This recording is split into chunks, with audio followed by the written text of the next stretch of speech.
Mm-hmm. There we go. Oh, it look like I'm naked. I like Contrast. your background too. It is, it's the vibe. I'm in here with the sunset. You're over there with the grass and the sun behind it. Feeling the Taurus goddess vibes, right?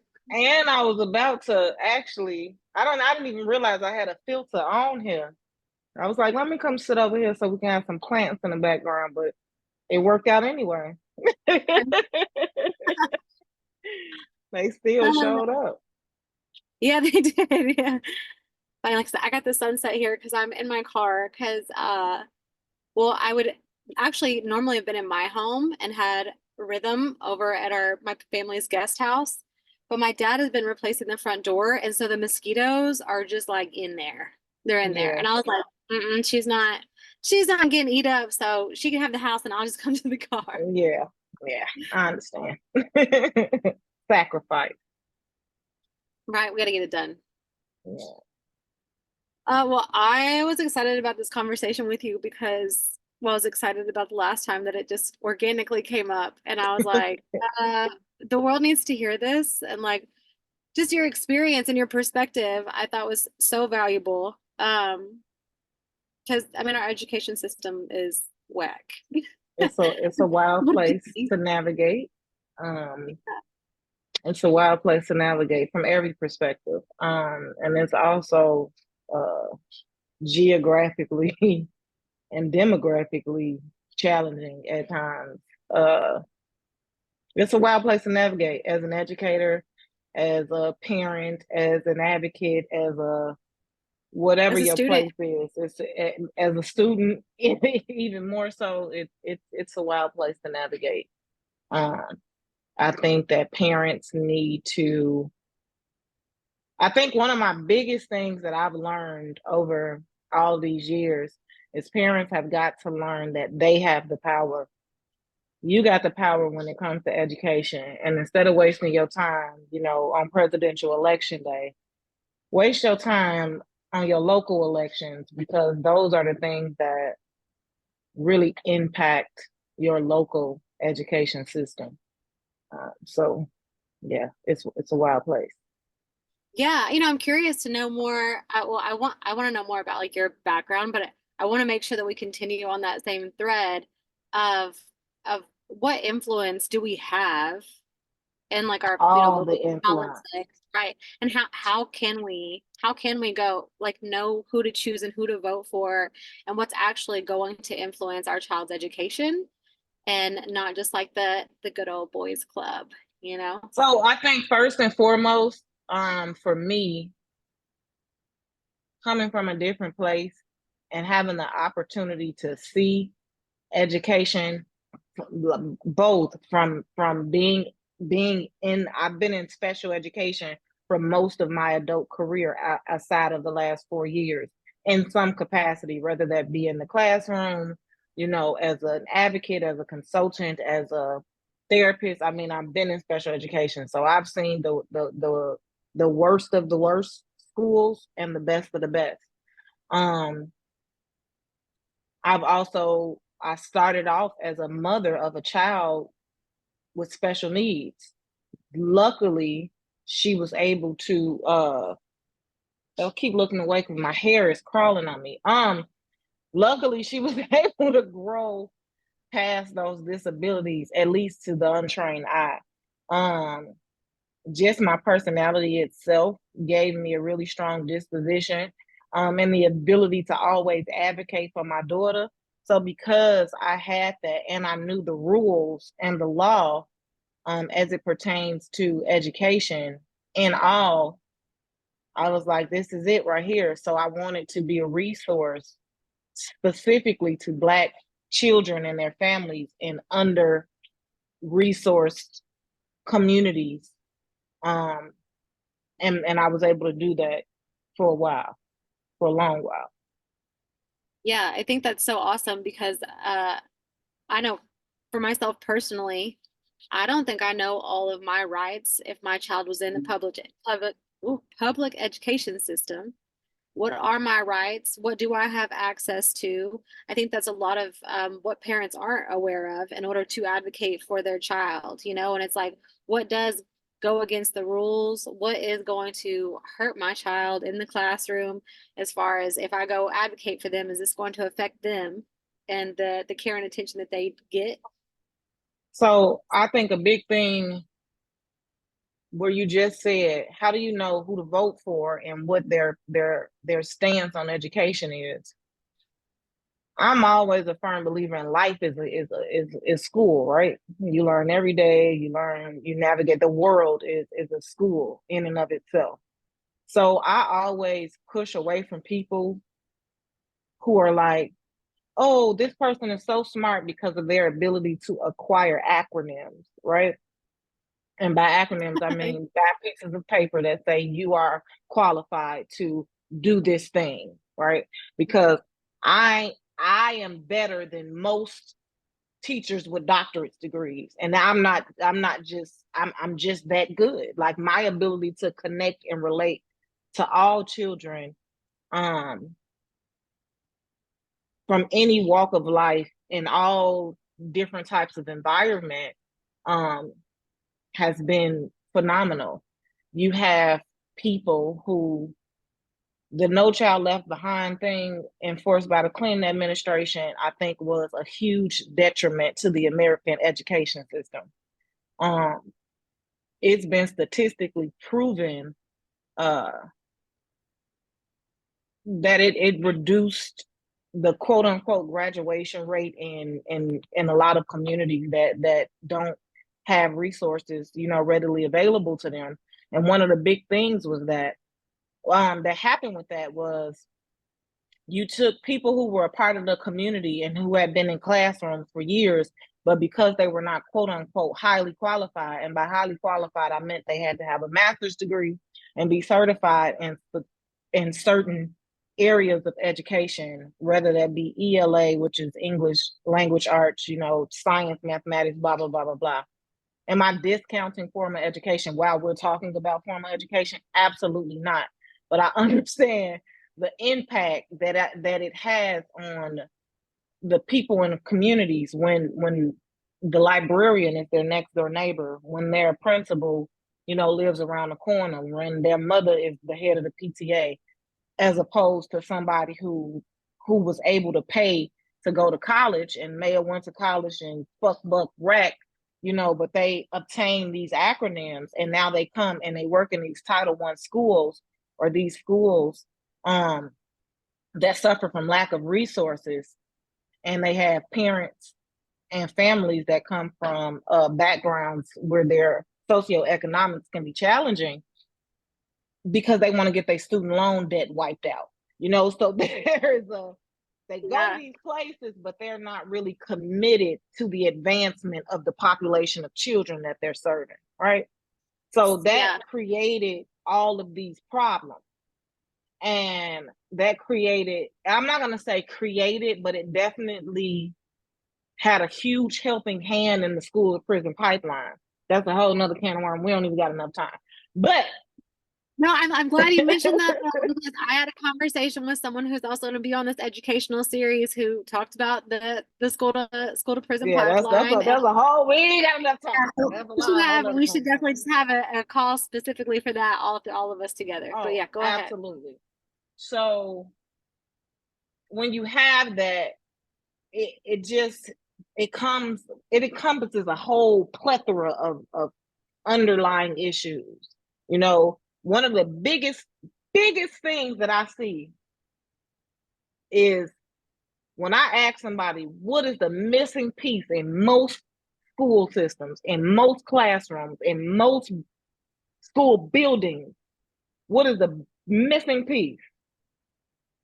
The biggest problem is that people put content over connection.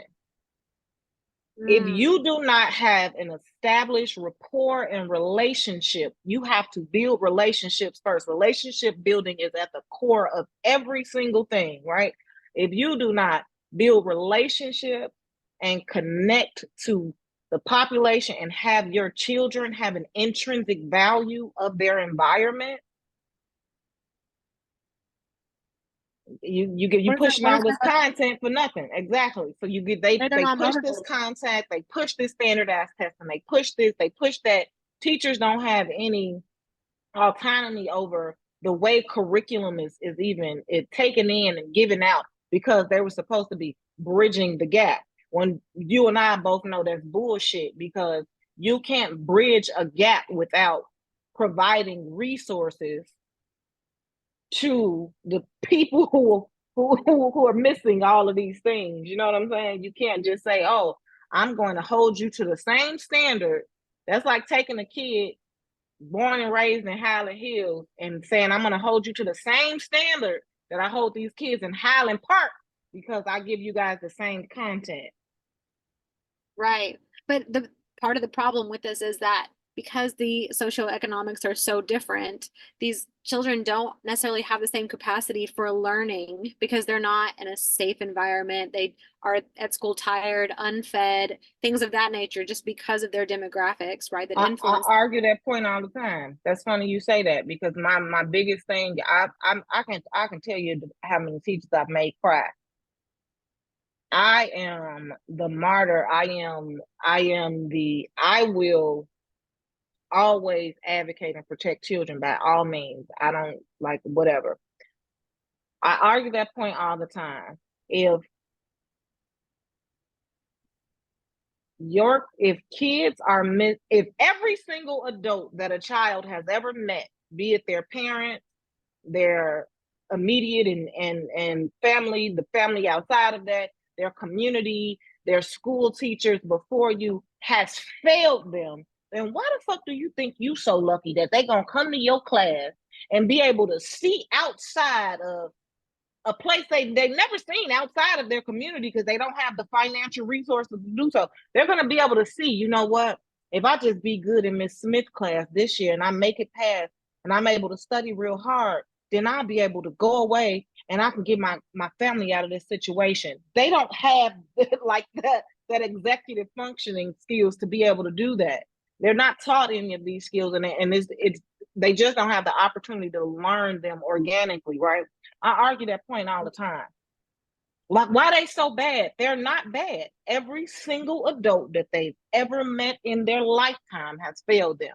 And all of these years, 20 years, I think I've been, since I was in college, working with kids at some capacity, I have only ever saw 3 kids that were fucked up and like they had to have been born that way. Never seen it before, ever. 3. I mean, one of them was a sociopath, 100%. Like I'm still shocked. And this other kid, he had all of these other diagnoses, but he was fucked up. Okay. And this other kid, I don't know what happened to him. I just don't know. The sociopath at least came from a fucked up family. So I think it was genetic. And he had all of these psychopathic tendencies. The kid is in prison. I knew where he was going. It wasn't no way around it. Okay. He was on that The other pathway. one, look, the other one, luckily, his family was supportive enough and had enough resources to get him institutionalized help that kind of prevented him from going into the system, right? Well, the penal system. Um, and the other one, I don't know whatever happened to them kids, but of all the kids, hundreds and hundreds of kids that I've seen, I've only seen 3 kids that were actually bad, fucked up humans. You know what I'm saying? Most of the time, it's you get these 13-year-olds who they've been in school for 10 years at this point, and every fucking adult that they ever had failed them. And if it wasn't an adult that was specific to them, the one who might have had a minor impact didn't have enough access to them to actually make an impactful change or path for them to grow through. Yeah. And I think there's a disservice in the education system through the burnout that teachers face and there's not enough space in the day to give the attention to the kids. Now, and I That's think an they a lot excuse. yeah, please tell me more what you think about that. Teachers sign up to save the world. Put your fucking cape on. That is, I'll stand by that. You signed up to save the world, put your fucking cape on. Is it hard? Yep. Is it tiring? Yep. Is it exhausting on some days? Absolutely. But you signed up to save the world, put your fucking cape on. That's like me saying to my daughter, you know what? I decided to allow you to come through me as a portal into this world. But you know, I'm fucking tired and burnt out and exhausted. So I quit. I'm gonna give you the bare minimum. You can have a difficult moment as an educator, but you can't take that and create a difficult time or difficult year just because you had a fucked up moment. Get over it. The Yeah, same no, way and they want I these think kids to get over it. When they are experiencing all of these things, you're the adult. You should have the coping mechanisms and you should have been able to figure out from this point on what you need to be successful at doing what you signed up to do. Accountability. I Nope, think I never make an excuse there's on. two I think there's two sides to that coin because I agree with you. And I also think that, like you said before, there's a lot of people coming fresh out of college who just need to get their student loans paid. They're kind of in survival mode as well of like, I need a career, who are not emotionally intelligent enough to hold the space of a classroom. I mean, hold the space for themselves, let alone an entire classroom of kids who have challenging home situations and are, just experiencing a lot more than I can even relate to from, 20 years ago when I was a kid.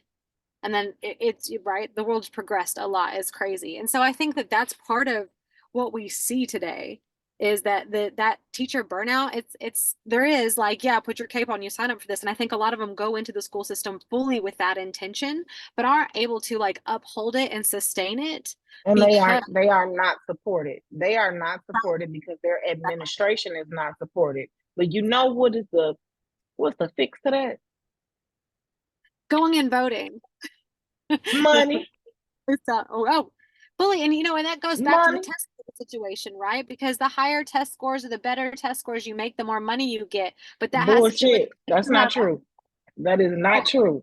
That is okay, that is not true. tell me more. So first of all, these testing scores, do you know that teachers' merit raises are contingent on what their class scores on? This is in Texas, on their standardized testing. You don't get more funding. So this is what you get funding for as it pertains to the federal government. Bodies and seats, which is why people harp on attendance. Because if you are not here for a full day, we don't get paid for you for a full day from the federal government.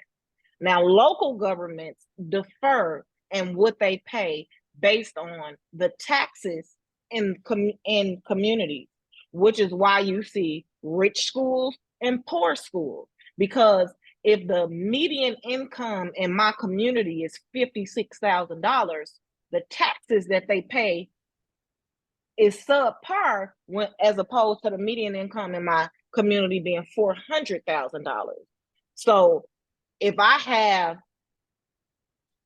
uh, a bunch of businesses that pay business taxes, and I have all of these resources, grocery stores, and this and that, and corporations that are embedded in my community, I have my school is funded better. If I have parents who have these connections, my school is funded better, right? So you don't necessarily get paid because you scored a certain amount on the standardized testing. That report card A B C D blah blah blah blah blah is essentially like saying Dr. Kevorkian wasn't a monster because he had a doctorate degree. You know what I'm saying? Like it's really not that. That's a very common misconception. Really? Okay, so no, that's really interesting because I think that that is very commonly thought as like these schools who have better test scores get better funding, and that's why it's pressed so much. So why is the standardized testing, in your opinion, pressed so much that content instead of the relationships and rapport with the children and creating an environment that's learning conducive? Because the reality is that most parents think that if my kid brings home straight A's, then they're doing better than a kid that brings home C's. Emotional confidence and emotional health is not a priority in the in American most American tradition, right? It's all about can you produce, right? They create producers. We sit in the school all day in a desk to prepare us to go to work for somebody else to sit there all day and produce. Which, I mean, this is a sidebar. Most millionaires dropped out of school, right? Because they went against the grain. They made a decision. They learned something. They mastered the craft. They took it, mastered the algorithm, and made it make money for them. They don't have to be a producer because they are thinkers. And if we develop thinkers, then who the fuck gonna do the work? Right. Right. Well, and goes along the lines of another conversation that was in this series talking about how the classroom, the school system is designed to prepare you to go be like a A worker, worker, a a worker. And worker. it's not about being creative or innovative thinkers, which is really what I think is learning conducive, because curiosity equals like learning, exploration and fun equals Well, you learning. you That's know that really to be true, and that makes you a well-rounded human. But we're talking about the powers that be. Neither one of us got enough money to make a significant impact on the powers that be, right? Well, I mean, I had these conversations with people all the time who think that, oh, it's just about how much you know and how good a person you are. Like, it's about fucking money. We live in America. Everything is about two things: money and race. Money, race, money. It's what it's all about. How can we get some money, and how were you impacted this way? Like that, it's all cyclical. I mean, they sell this huge dream about getting married, getting a white picket fence, getting two kids, a dog, and a fucking minivan, and working for 30 years so that you can retire on half of your income. Like that's just nobody's idea of a good time. Luckily, the generation after us has figured it out. You can make money in other ways, like we got these social media platforms that are producing, millionaires and billionaires who would have never been. I always think it's funny too, like when I hear educators, or I'm in an educational environment, and they discount things like rappers, singers, pro sports players, this, that, like they discredit and discount them because they don't have a noble career. They make more money than you'll ever make in your fucking lifetime in a year. You know what I'm saying? So even if yeah, and they enjoy was what they only do. enjoy what they do, even if they were only able to do it for a year, they made more money than you will make in your lifetime in your profession. So it's like, don't discredit people, encourage people to be who they are, help them, understand why thinking is valuable, and be problem solvers and solution driven instead of problem oriented. I had this conversation with my kid, and I'm cut about not giving up, getting the fucking job done. If she misses a deadline at school, you don't get to make it up. If your arms were not cut off and you were hurled over sick, just because you're having a difficult moment, you don't get to make it up, because you have to do double the work to get half the fucking credit. If one of her teachers is like, oh, she's missing these assignments, we're going to have a makeup day. No, you're not, because you have to understand the importance of meeting deadlines. And when you can't meet that deadline, you have to overly communicate. You and I know I could have made that deadline, but I'm like, no, I'm not going to make this. And I want to communicate that with you because something has changed, and I know it's going to impact your schedule, it's going to impact my schedule. So let's just proactively say this. And I tell her that all the time. If you communicate and proactively and make a plan, then you won't get you, but you ain't getting no makeup. Like, we don't do Right. makeup. That's you know what, I love your approach to this so much, because I think there's a huge victim mentality in our world. Yeah, yeah. And Get the fucking job done. yeah, and it comes down to communication, like you said, which is so key. But that also relates to what, especially in the education system as a parent, all of that is like, what rights do I have?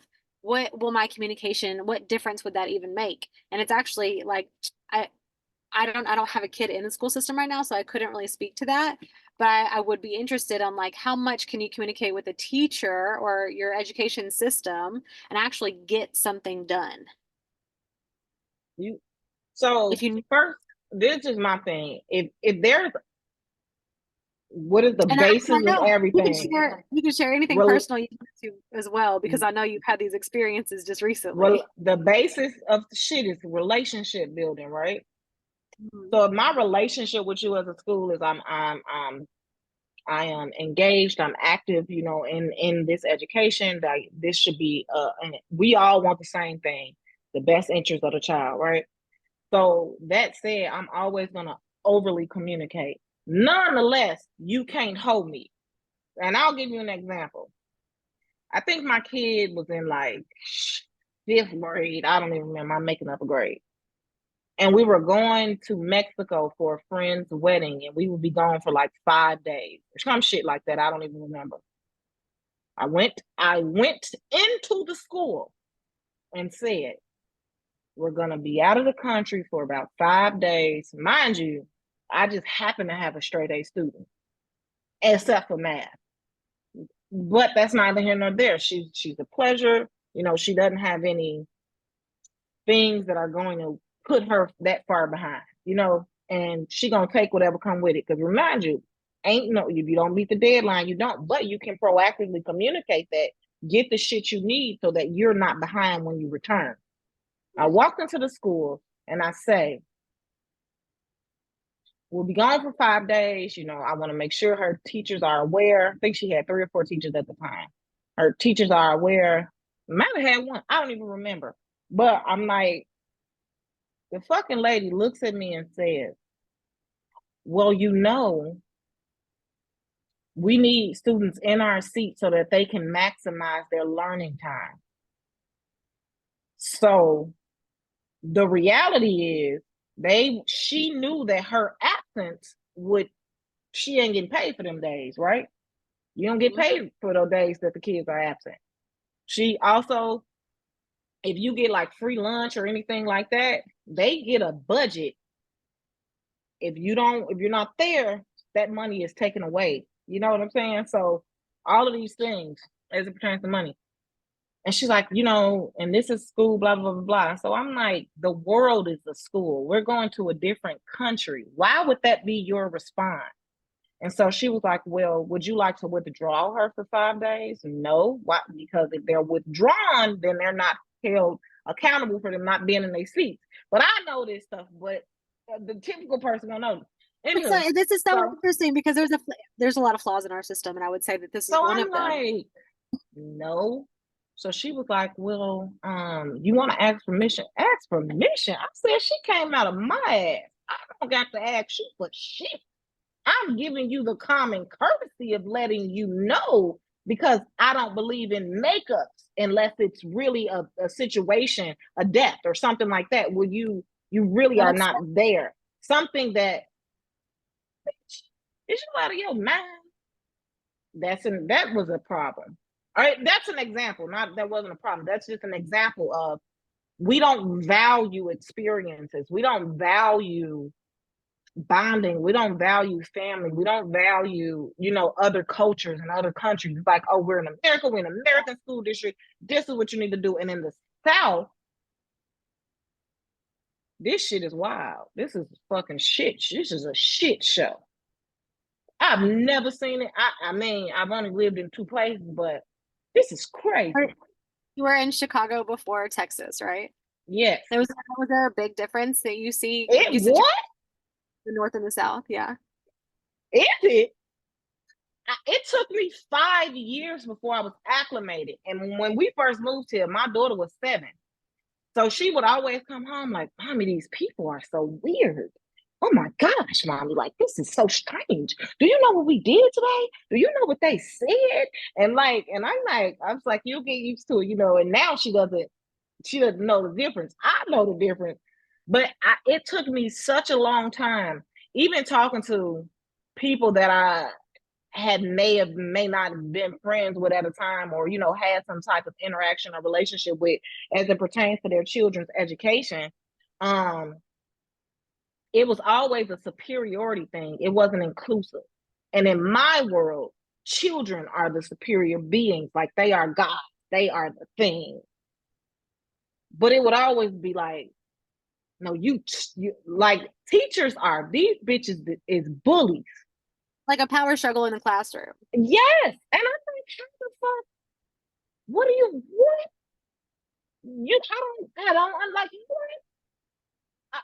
Kittle Lane got this teacher. You know, I told you about her. This bitch is a bully. And I always tell her, you always bullying them kids, but you be crying when I talk to you. Hold Yeah. me, you know? Uh, But they are bullies, but that is because it's been ingrained in them that adults are the supreme being. You respect me, you listen to what I say, you do this, you do. They don't teach kids to be strong and bold and curious and ask questions. It's do as I say, not as you see me do. You know, I don't yeah. have to lead by example. I don't give a fuck if you hurt yourself. You get up and you dust it off. But when we hurt ourselves, you know, we fucking sprawled out all over the floor, broken into pieces. You know, life is unraveling. They it's just, I think it's a significant culture difference, but we have the power to change that if the adults would just take some fucking accountability. You are not, this is not your classroom, it's y'all class. It's our classroom. This is Yes. not your fucking chalkboard. Like the verbiage, even with uniforms. What the fuck would I want my kids to put on a uniform? Enlighten me. Like people need to be who they are, and you should encourage that because you are to guide a light in a healthy manner. You don't show the light. This is what you do. This is how you do it. This is what you think. Just the way you shine. This is the way you glare. Like no, Right. But that's where the conflict is between what the actual agenda is on the greater scale and then what these educators come in with their heart and soul wanting to serve are these children and they're butted up against the structure that the system is made out of, which you is gotta you make gotta fight. right. Yes, then they have to be advocates as well, right? The parents do, the teachers do, and then like we said before, the administration that supports the teachers and supports the communities also have to be willing to come in and do that and not just say this is the book. This is what the book says, right? This is what and it's like no, what do you actually know from experience, from relationships, from your own intuition? What do you know is actually a learning environment for these kids? What's actually a healthy place for them to thrive? Like you said, to be seen, to shine, and to recognize their gifts. I think there's a quote by Einstein, I think it is, that says like, if you put a fish in a tree, he's gonna think that he's a failure because he can't fly, but he's meant to swim. Mhm, mhm. Maybe If it's a you bird. judge the ability of a fish to climb a tree, there's something along that line. I've written that on walls, and it's like, yo, there are so many things that I can talk about as it pertains to public education in the two places that I've seen, and which is the DFW, in the Chicagoland area. It's crazy. I even It have is. people like, go ahead. Oh, I was saying it is crazy, and that's where like I want to come in and say if your kid has to be in the public school system because personally I want to be able to remove like my child's young but I want to be able to create a community and atmosphere where she is learning through life like we talked about like it's kind of called unschooling and stuff. I mean there's a few different terms for it but it's like where she is going to learn by us gardening our own plants building our own things right there's math there's geometry there's we're going to read books we're going to talk about it together right and I'm grateful that I have the opportunity to do that and the privilege to do that. But for the people who are not in that place and unable to do that, how can they influence and impact the space that their children are in all day, every day, what is it, 180 days a year? And it's like you said, going and voting. So how do we be resourceful to know who we're voting for? Because I think I feel challenged on that one sifting through the bullshit of politics, right? Of like these So people make promises, but what does that actually mean? And they speak a language that we were not taught that language unless you go get a damn degree yourself, in that political realm. We can't understand what these things say. So how are we choosing who we're trusting the decision making with in our So local government. for me, you got everybody got a computer in the palm of their hand. Like, I'm not looking at someone's news op, photo opportunity, bullshit. Like, what have you done for the people that you are asking for your trust and to serve? How have you been 10 toes down in those communities, advocating, fighting for those people, and sourcing and pooling resources for those people? If you don't do that, and you haven't done that, and you ain't doing that, and your political stance is a bunch of bullshit, chucks and pearls, the fuck out of here. Like, So you need to see like actions, achievements, right? Like what you I need to see action, and I don't want to see marketing or action. I'll give you an example. I think this was 2019 or 2020. All of these riots were going on because all of these police officers were murdering Black people on camera and getting away with it, right? These performance politics are, we're going to create this DEI place that's headed typically by a white woman, because technically white women are minorities, right? We're going to create all these DEI things, and we're going to have these performative actions. So we're going to put Black Lives Matters on the middle of the street and make that a thing. We're going to change the street name to Botham Jean. We're going to, like, what difference does that in your exactly, nothing changed. The actions behind the people, they were not held accountable. None of the rules changed to prevent these things. None of the core policies and procedures that allow systemic and systematic racism to continue at such an egregious rate. Like, the things, like, nobody is trying to displace the systems that allow these things to happen because it's comfortable. Nobody want to fight, right? So when everybody start acting crazy and doing all of these things, they're like, you know what? Let me just do this and do this to show them that I care and we're there. Another example is, I'm not going to be very specific in names, but I'll just give you some examples.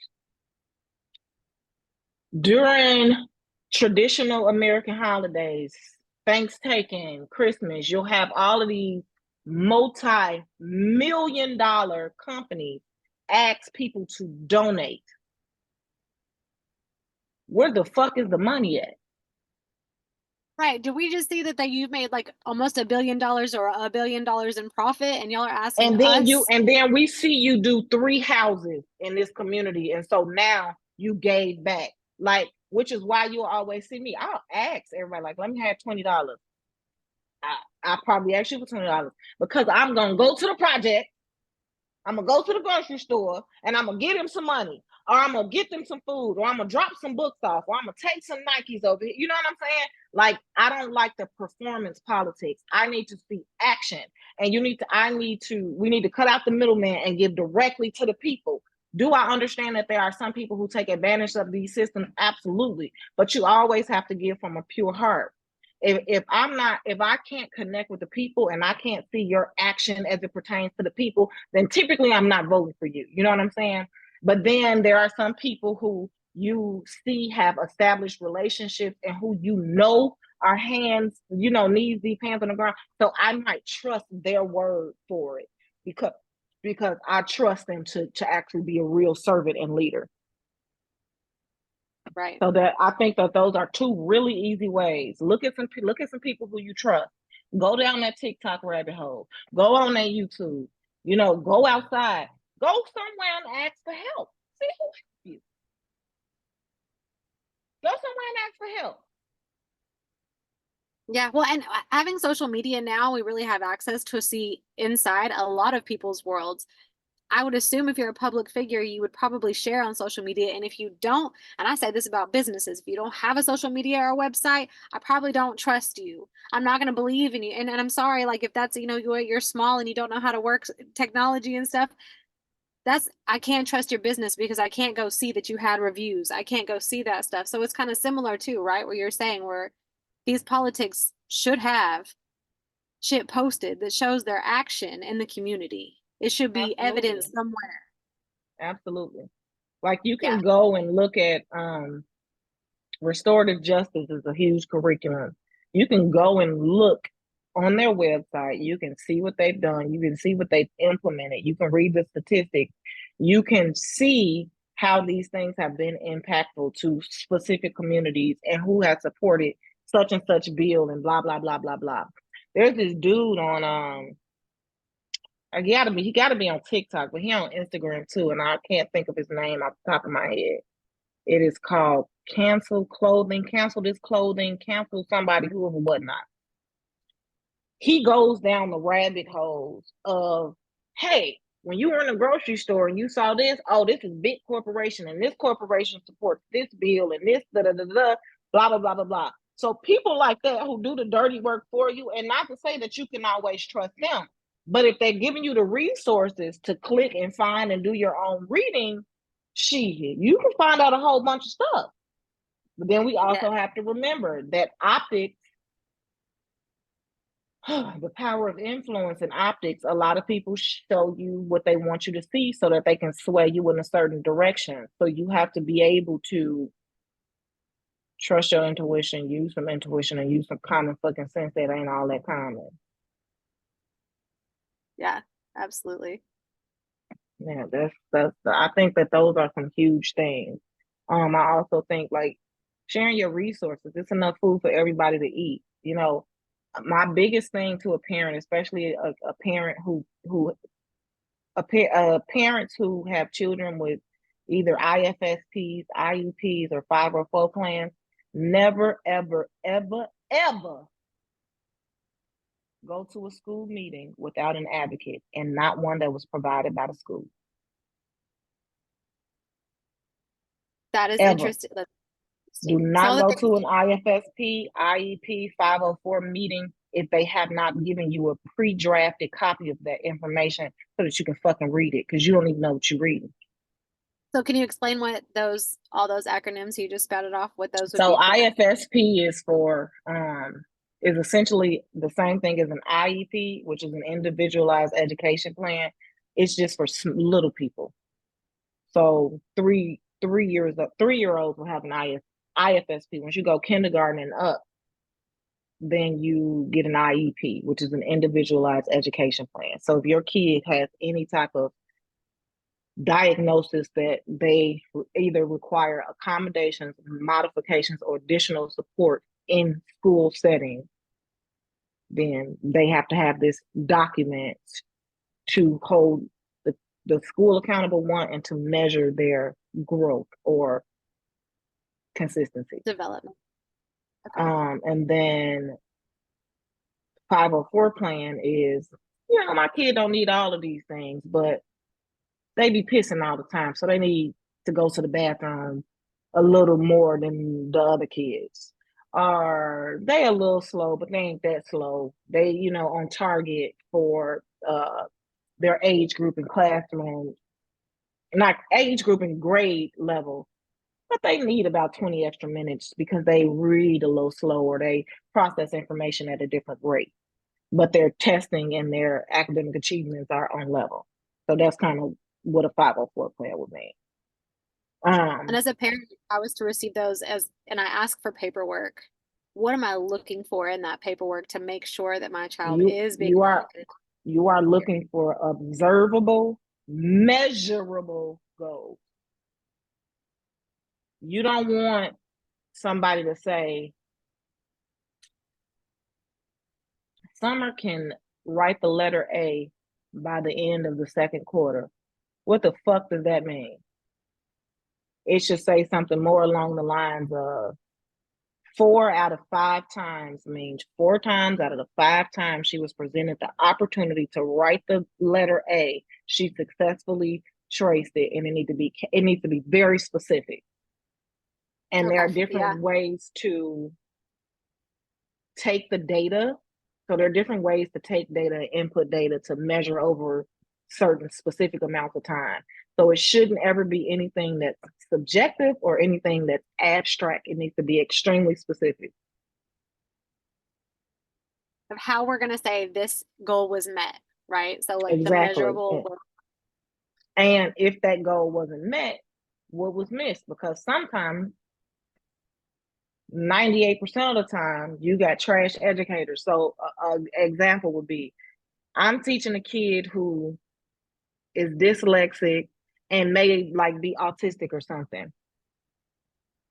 Autistic people don't necessarily, and I don't want to lump all autistic people as a whole, but a lot of autistic people don't necessarily need the phonetic understanding of letters in order to be able to read words. So if I'm teaching you sight words or I'm teaching you these things,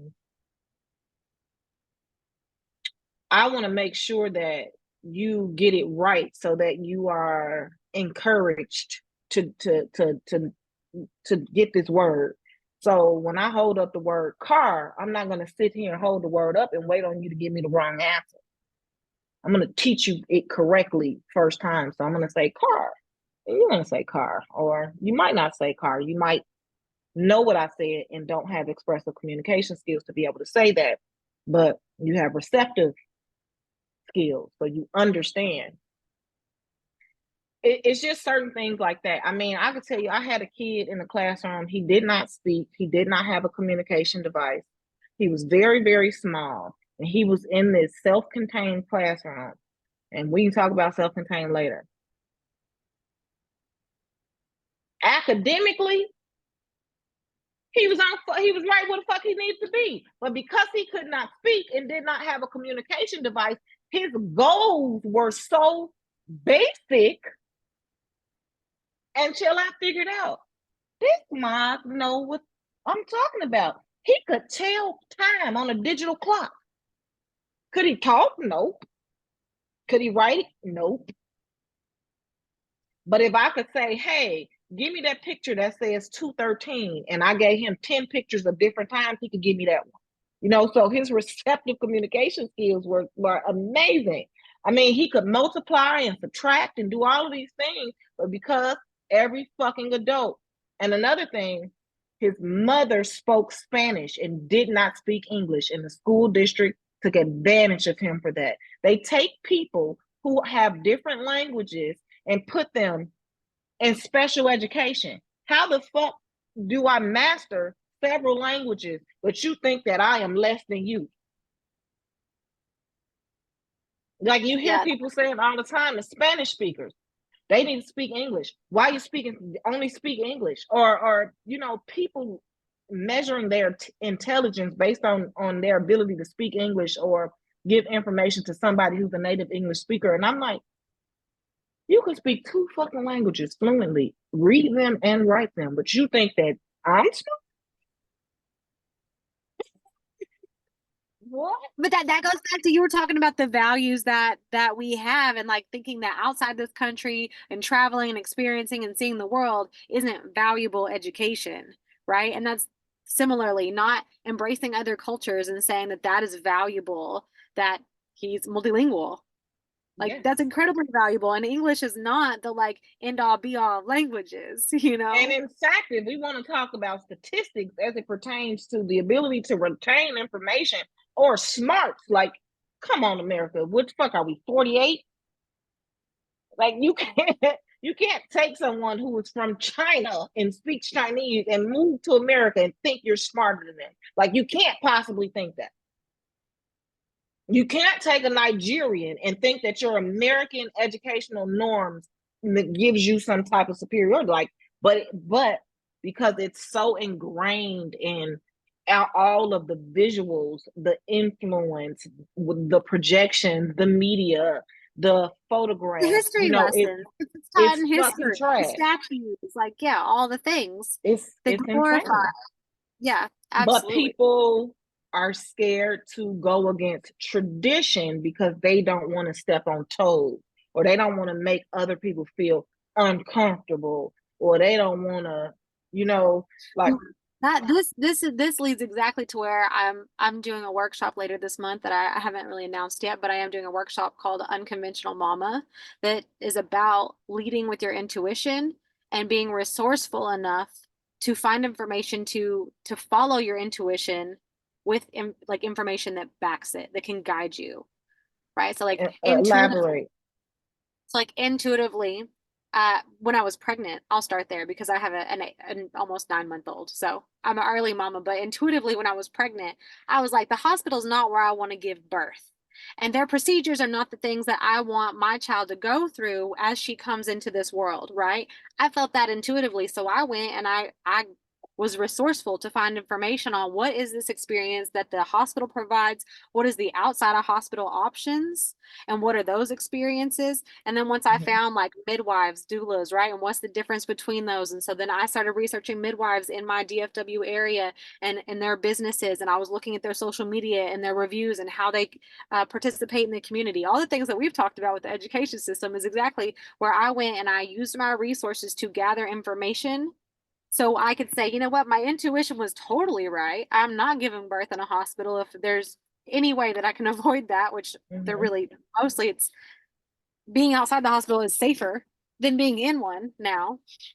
And especially if you're a woman of color, there's a lot of research on that that shows like it is can be very dangerous. Anyway, so like those are the types of things as an intuitive mama that I followed Oh that. yeah, And then yeah, yeah, yeah, right. And so yeah, it's the same with the education system. When you feel something is off, for example, with something going on in your kid's classroom or the homework that they've received or, you know, how their behavior is not checking out. That's not how they are at home, but why is the teacher saying this is how you are in the school? Following your yeah, intuition and the relationship you have with your child yeah. to advocate for them, but also being resourceful with the information that you have at your hands. Like you said, you can And just being strong enough to stand up in that shit. Like when I had a baby, I was 24. I was nowhere near the woman I am today. Why the fuck did I let this white lady convince me to cut a 1 pound baby out of my ass when she's already hanging out? But I knew that she would get more money from a cesarean. In hindsight, I know that now from a right. cesarean. But I was in such panic mode because I was 24 weeks. I just was listening. You know what I'm saying? And just Right. like doing it when everything in me said, no, don't do that. Don't do that. Don't do that. Tell them no. And the one thing that I stood firm on was I didn't let her intubate me. She wanted to put me to fucking sleep. And that's wild, right? But that is our hospital system because it's like, what can we put on the bill? The insurance or the state or Exactly, whatever. exactly, exactly. And I'm a huge advocate for, man, it's like people don't realize how so many things just impact so many different experiences. So I think that that would be great. Um, I think that that would be great. You know that I'm obsessed with sociopaths and psychopaths, serial killers. That's neither here nor there. Anyway, I think that this Hey, neurological aspect of it. I took it as an elective Okay, in college, so I okay. relate. So there was this one documentary, Ted Bundy, my favorite serial killer. Y'all don't let this information sway you from the fucking message. But anyway, there was this one documentary, and this lady, one of the people who he did not end up getting an opportunity to kill, they interviewed the lady, and she said, they said, because you know how charming he was and how fine he was. And they said, well, why didn't you go with him? And she said, because when he stood by me, the hair on my arms stood up. I had goosebumps. Everything inside of her said, don't you fucking do it. And she listened to that. And had she not, she wouldn't have gave that interview, which is I always tell my daughter, if something tells you no, don't do it. If something tells you yes, do it. If some say scream, scream, you fight to the fucking end. Trust your gut. It's there for a reason. Don't be thinking about how you're going to make somebody else uncomfortable because of your response. Don't think about how you might be embarrassed because of your response. Protect you first by any means necessary. Like I always say that. Always say that.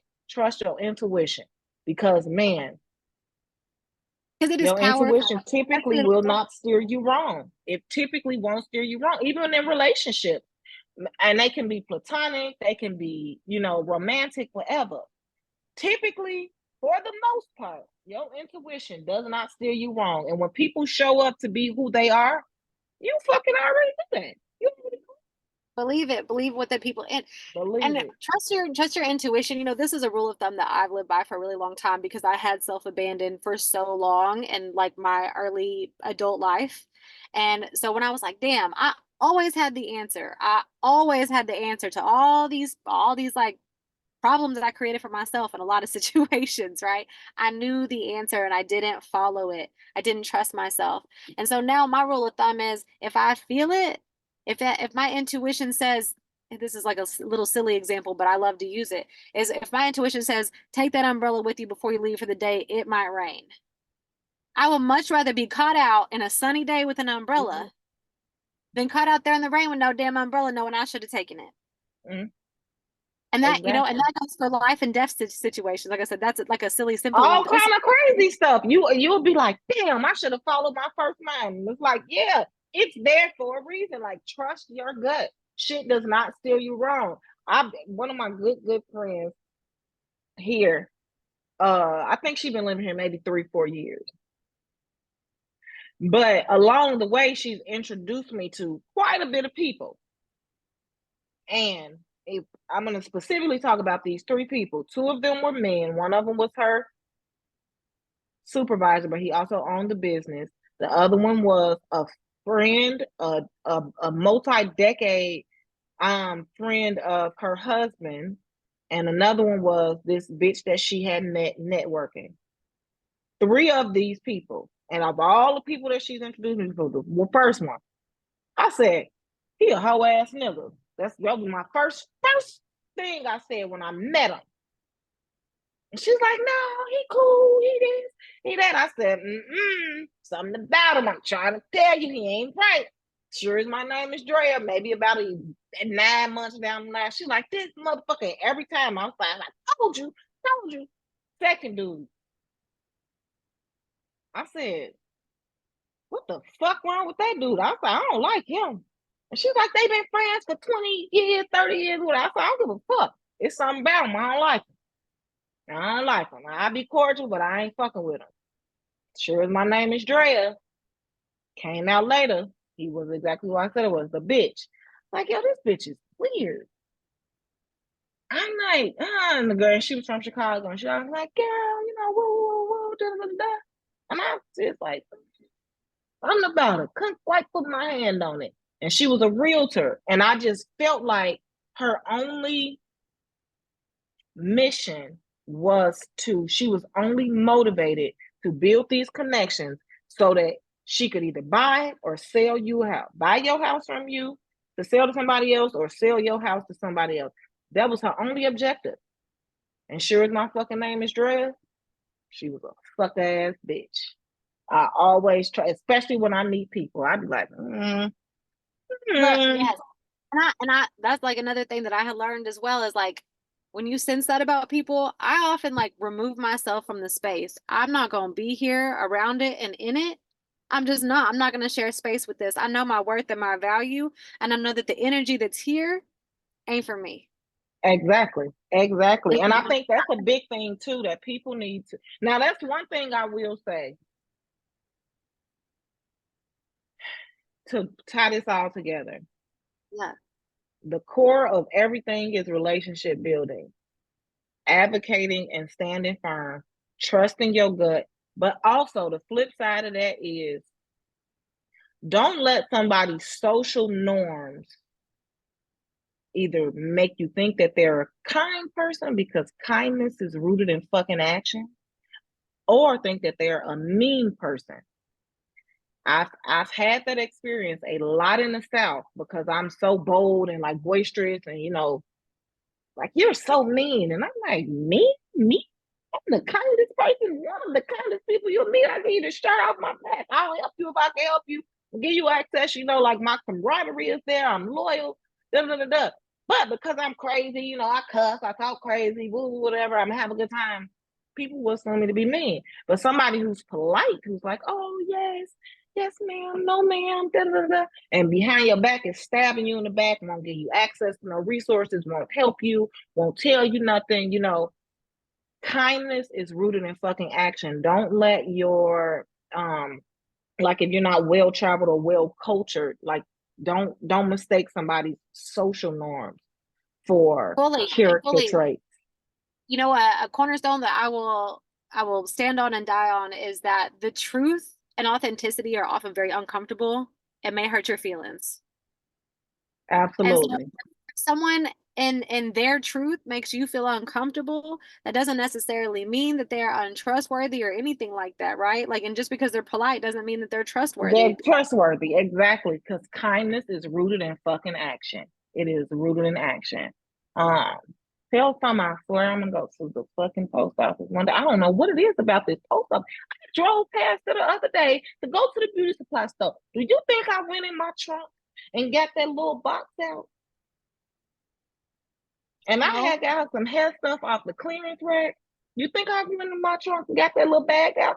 I wish you would It's have. so, oh my God, I can't go to this fucking post office. I don't know what it is, but I just can't go there. Maybe I need to go to a different post office. Just go, I was gonna say, or just go to like a shipping store. Like if the post office is just what your aversion is, just go somewhere else. Yes, that's what I need to do. Because I'm like, damn, she got a little fuzz growing up there. Oh my gosh, I know I'm gonna need more of your advice as it grows too. Yeah, I'm so already like, the store over here, the grocery store, had like moisturizers, like high-end moisturizers that I use and that I told you about for 50% off, and they wasn't even expired. oh my God. Well, next time you see something like that, you let me know and I will and then I'll wait 6 months for you to send it in a box. Right? And I have four ponytails by the time she gets the damn box. oh my gosh. We'll have to FaceTime soon so you can see her. She's walking around and she's talking and Yeah, she's I seen them little legs. I was talking to my mother about her earlier. I said, Mom, why this baby can walk? She said, what? for real. Them legs is muscle. I told y'all all the way from the beginning, like 2 months old when she blew up. I said, look, she is bulking. Trust me, she's bulking.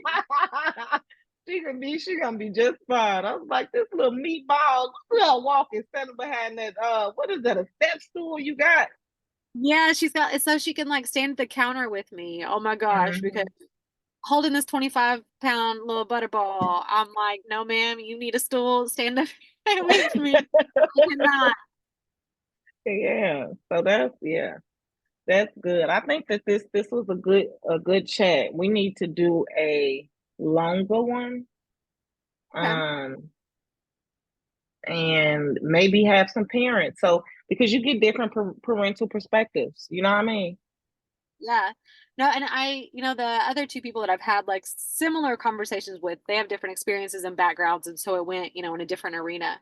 But I think having a group conversation amongst all the four of us would be really, really valuable because the perspective.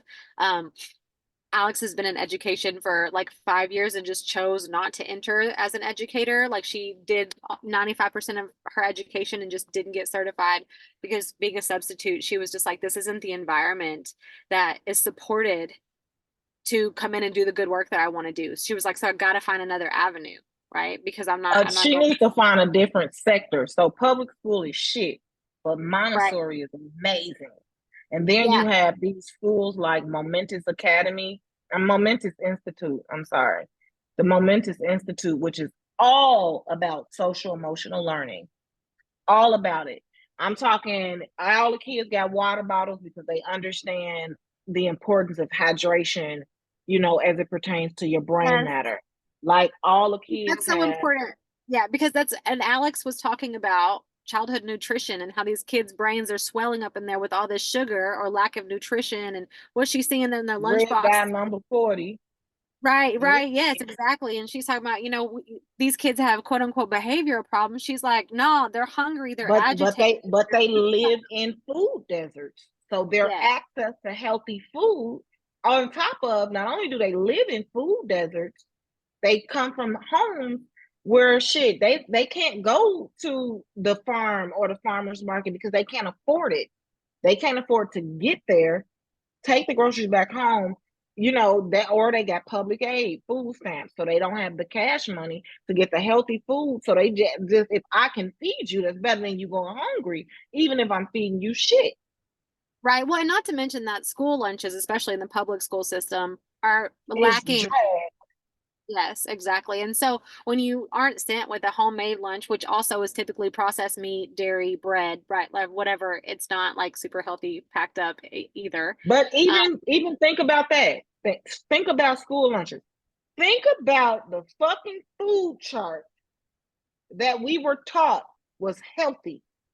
it's not, and it's Trash. proven it's not. It's not, right. It was 100% not healthy. They still friendly. got it.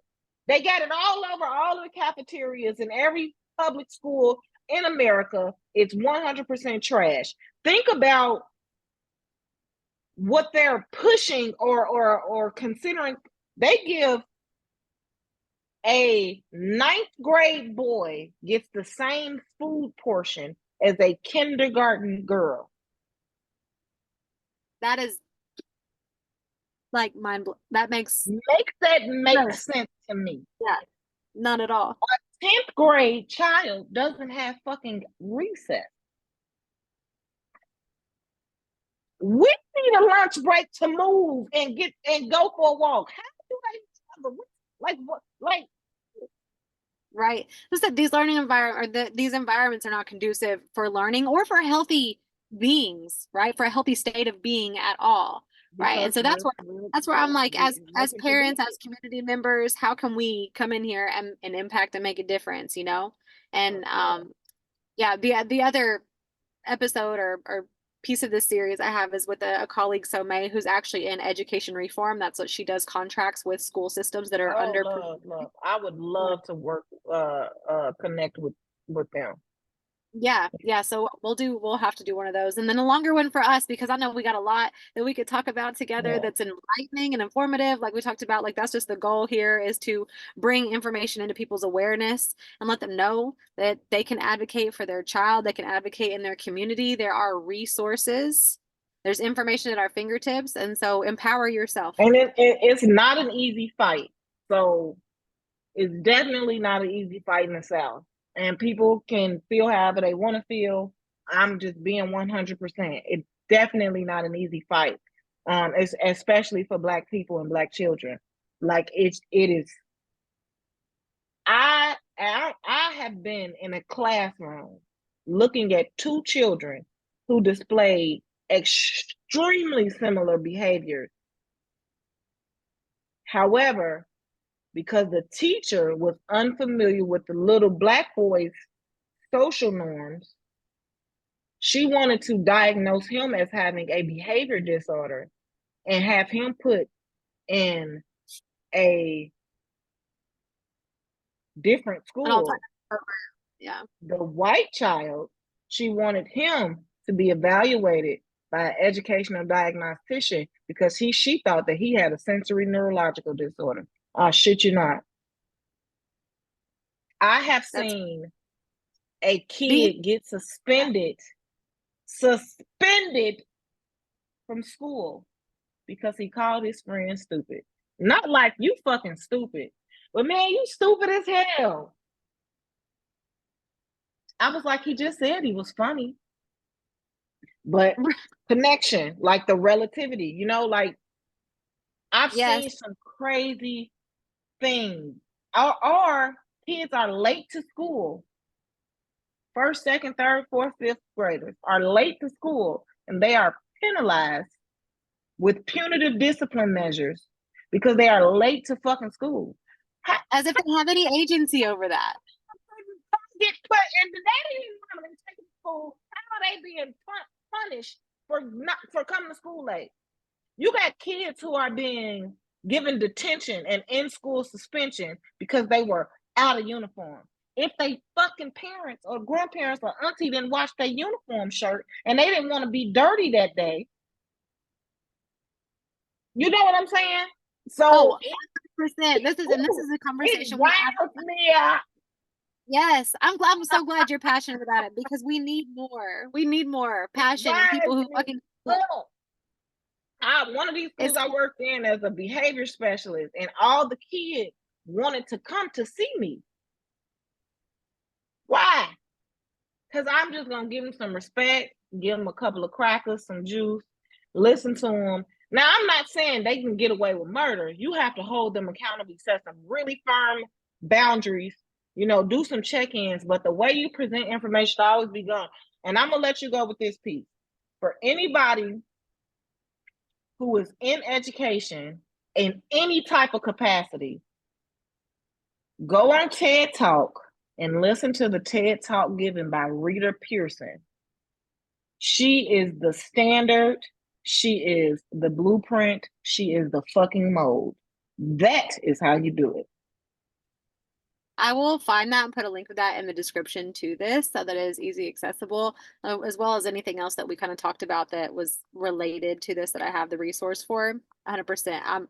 There's no excuse not to go look because I'm putting it in the description. And she is, and I mean, the TED Talk is probably 4 minutes, maybe 7. And I'm being generous with time, but her ability to provide informative and then to provide an informative, segment in that little bit of time and was relatable and funny and hit the fucking point. I'm going on TED Talk one day as soon as I stop cussing. They need to let you just cuss on TED Talk. Please don't ever change. Don't ever change. No. As soon as I stop cussing, one day I'm gonna be like, you know what? You could code switch, and then fuck that. I'm not doing it. But I'll come on here and talk. Love it. Thank you so much for it, though. I mean, this is the shit that when people come across it and it changes their life. I fully believe that's the gifts that have been given to me have been these little breadcrumbs that I found in the middle of nowhere or whatever. And so I hope that the same value, people can come across it and it's able to, empower them. Absolutely. And people need to pool their resources. They need to give back. Like when you make it, give back, give back, give back, give back, give back, give back. If that's your time, if that's a couple of dollars, if that's a resource, if that's a connection, like give fucking back. Give back. Yes. Love that. Community centered. Outside the classroom and inside the classroom. That's what we need. Yeah. Yeah. Build your network, build your family, build your community. Yeah. Love. Well, thank you so much again for this conversation. And You're welcome. The next time I have on a shirt that looks like I got on a shirt. So they're like, why is this lady naked on here? And your hair has been blending in with the grass and it's just like more goddess vibes. I swear. You got the light shining on you. I'm like, okay. From heaven, blessed us.